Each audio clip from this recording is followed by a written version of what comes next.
The girl who sold firewood to feed the world. Inspired by true struggles. Driven by silent hope. In a small forgotten village, where dust clung to children's feet, and hunger was a quiet neighbor in every home, there lived a girl. Her name was Amira. She was just 12 years old. She had no father, no mother, only a cracked clay pot, and a bundle of firewood on her shoulder. She wore the same tattered wrapper every day, walked barefoot through thorny paths, and yet she smiled. While other children cried for what they lacked, Amira gave from what little she had. Every morning before sunrise, she rose with an empty belly and walked into the forest, dragging sticks and broken branches behind her. She sold firewood in the village market. Sometimes she earned a few coins, sometimes nothing at all. But she always found someone who needed it more than she did.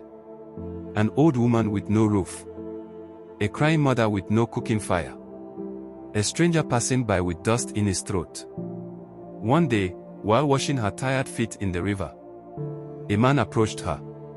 He asked, "Why do you look so happy when you have nothing?" And Amira, with her calm voice and dusty cheeks, replied, "I may have nothing, but I still have something to give." The man was stunned. He took a photo, wrote down her words, and disappeared.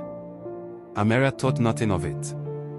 She kept walking, kept giving, kept living, until one day, her story found the world. The photo spread. The quote went viral. And the girl no one knew became a symbol the world couldn't forget. Doctors arrived in her village. Food trucks. Volunteers. Journalists. Donations from people she'd never meet. They came asking, "Where is Amira?" She was found carrying firewood again. Like every other day. Someone told her, "Your kindness has fed the world." A woman in America sold her necklace to build a school in her name. A boy in Japan gave his lunch money. An old man in Lagos wept as he left a bag of rice at her door. Amira never became rich. But she became something greater. A spark that lit 1,000 lamps. And until her last breath, she whispered, "I didn't need the world to know me. I just needed to feed it." Because sometimes, the biggest hearts are hidden in the smallest girls. And that is how a little girl who sold firewood fed the world. She had no money, no fame, no voice. But her kindness fed a generation. Let this be your reminder.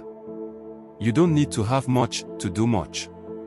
Even the smallest act of love can light up the darkest corners of the world.